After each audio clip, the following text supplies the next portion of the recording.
Накануне утром из местного пруда в селе Уразметьево Муслюмовского района достали тело мужчины. От берега 60 метров, глубина все 5. Скорее всего, из-за перепада температур его охватили судороги. Позвать на помощь человек в таком состоянии не может.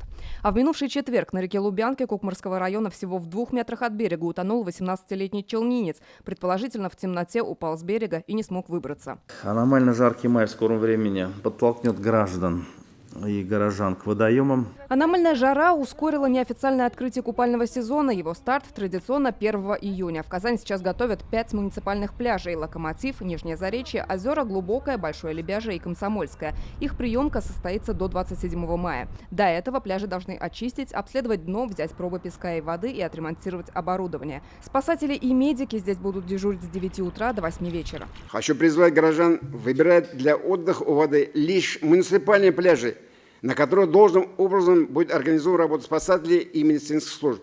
Напомню, что в прошлом году на организованных пляжах города был спасен 21 отдыхающий, в том числе 5 детей, и 119 отдыхающим оказана первая помощь. Купальный сезон 2020 года поставил антирекорд по утонувшим. В Казани погибли 18 человек, один из них ребенок. В республике 64, 8 из которых дети. С 1898 года мне подсказывают, что не было таких аномалий жарких, поэтому мы всегда готовили к 1 июня.